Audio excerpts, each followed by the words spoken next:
La Biblia que tienes en tu casa, esa que ha definido la civilización occidental durante 2 milenios, no está completa. Faltan libros, decenas de textos que fueron leídos, amados y seguidos por miles de cristianos primitivos. Libros que la Iglesia, en un momento crucial de su historia, decidió que eran demasiado peligrosos, demasiado extraños, y los mandó a quemar, a borrar de la historia. ¿Por qué?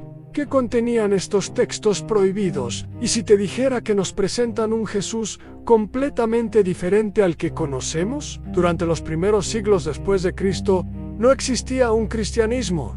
Existían muchos cristianismos. Había docenas de comunidades que interpretaban las enseñanzas de Jesús de formas radicalmente opuestas, y todas ellas afirmaban tener la verdad. Pero en el siglo IV, todo cambió. El Imperio Romano adoptó el cristianismo y necesitaba una cosa por encima de todo en orden: uniformidad, una sola iglesia, una sola fe y una sola Biblia.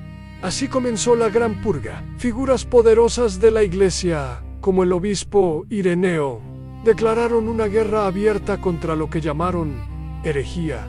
¿Y quiénes eran sus mayores enemigos? Los gnósticos. Los gnósticos eran cristianos que creían que la salvación no venía de la fe ciega en una iglesia o en un dogma, sino de la gnosis, el conocimiento secreto. Piensa en esto por un segundo en sí. La salvación es un conocimiento secreto que Jesús te da directamente. ¿Para qué necesitas a un sacerdote? ¿Para qué necesitas una estructura de poder? ¿Para qué necesitas a la iglesia? Exacto.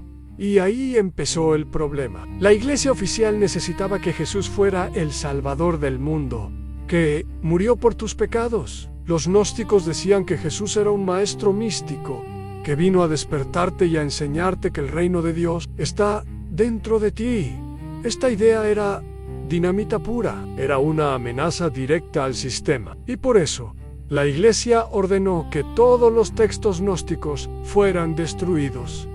Desaparecieron durante casi 1600 años. Todo lo que supimos de ellos fue a través de los escritos de sus enemigos, que los llamaban locos y depravados. Hasta que, en 1945, ocurrió un milagro. En el desierto de Nag Hammadi, en Egipto, un campesino llamado Muhammad al-Zaman estaba cavando buscando fertilizante y golpeó algo duro.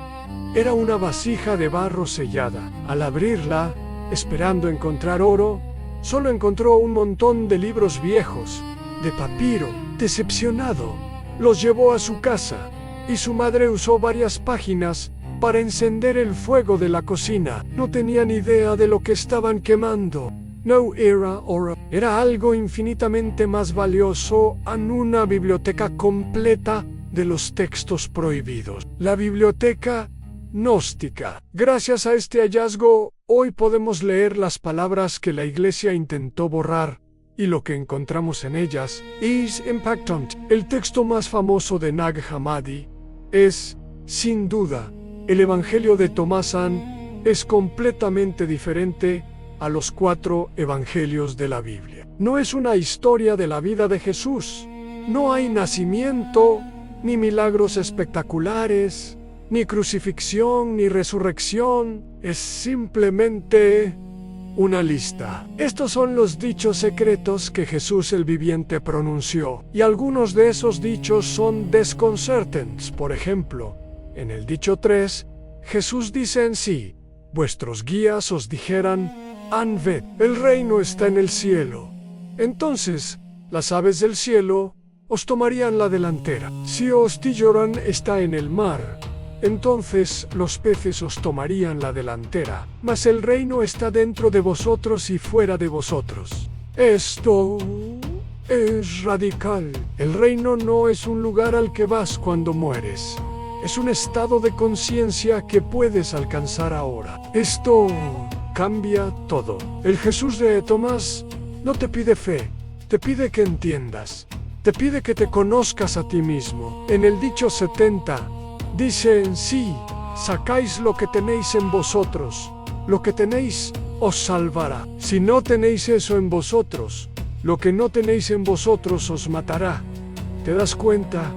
La salvación no es un regalo externo, es un descubrimiento interno. Pero si el Evangelio de Tomás era una bomba teológica, había otros textos que atacaban algo aún más sensible para la iglesia primitiva, su estructura patriarcal. Y aquí es donde entra la figura más polémica de todas, María Magdalena. En la Biblia oficial, María Magdalena es una seguidora devota, a veces confundida con una pecadora arrepentida. En los textos gnósticos, es la apóstol principal. Why no solo eso? ¿Era la compañera de Jesús? El Evangelio de Felipe, otro texto de Nag Hammadi, lo dice sin rodeos. Describe a María Magdalena como la koinonos de Jesús, una palabra griega que significa compañera o pareja. Y luego, añade esta línea explosiva, y el Señor amaba a María más que a todos los discípulos, y solía besarla en la boca. Ya te imaginas por qué este libro no está en la Biblia. Pero no se trata solo de una relación romántica, se trata de una relación intelectual. Los textos gnósticos, como el Evangelio de María, la presentan como la discípula que entendió las enseñanzas secretas de Jesús, las que los apóstoles hombres no lograban captar. Y esto, por supuesto, generaba celos. En el Evangelio de María, después de la muerte de Jesús, los discípulos están asustados. María es la que los anima y les comparte las enseñanzas secretas que Jesús le dio en privado. ¿Y cómo reacciona el apóstol Pedro? Se levanta y dice: ¿es que el Señor ha hablado en privado con una mujer por encima de nosotros? ¿Debemos todos darnos la vuelta y escucharla a ella? ¿La ha preferido a ella antes que a nosotros? Es el conflicto central del cristianismo primitivo, expuesto en una sola línea.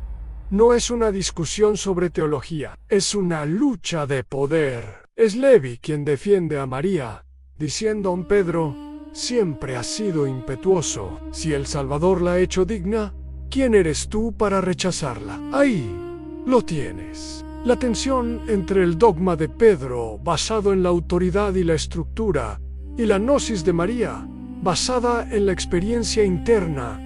Y adivina qué versión ganó. La versión de Pedro Han, la versión que construyó una iglesia jerárquica, masculina, donde las mujeres no podían ser sacerdotes y donde la autoridad venía de arriba hacia abajo. Para que esa versión ganara, la versión de María tenía que ser destruida. Así que, ¿por qué se prohibieron estos evangelios? No fue porque fueran falsos. El Evangelio de Tomás es considerado por muchos expertos tan antiguo o incluso más antiguo que algunos de los evangelios bíblicos. Fueron prohibidos por 3 razones clave. Primero, amenazaban la autoridad de la iglesia. Si el reino de Dios está dentro de ti, no necesitas a un obispo que te diga cómo pensar. Segundo, amenazaban la estructura de la iglesia. Presentaban a mujeres como María Magdalena no solo como iguales, sino como líderes espirituales superiores a los apóstoles hombres, un concepto impensable para el patriarcado romano. Y tercero, presentaban un Jesús diferente, un Jesús místico, un maestro de sabiduría, un guía espiritual. En lugar de un rey y un juez, un Jesús que te dice: conócete a ti mismo. En lugar de obedece. La versión del cristianismo que conocemos hoy no ganó porque fuera la única o la verdadera. Ganó porque era la mejor organizada, la que hizo una alianza estratégica con el poder del Imperio Romano. Y una vez que tuvo ese poder, se aseguró de que todas las demás versiones fueran silenciadas. Hoy, gracias a un campesino en un desierto de Egipto, esas voces silenciadas vuelven a hablar y nos obligan a hacernos una pregunta incómoda. ¿Qué más nos han ocultado? Si esto te hizo cuestionar todo lo que creías saber, suscríbete y activa la campanita. Y quédate con esto: la historia no la escriben los justos, la escriben los vencedores. En el próximo video, investigaremos el texto más oscuro y aterrador de todos, el Apocalipsis de Juan. ¿Es realmente una profecía del fin del mundo? ¿O el plan de ataque de un culto antiguo? No te lo pierdas.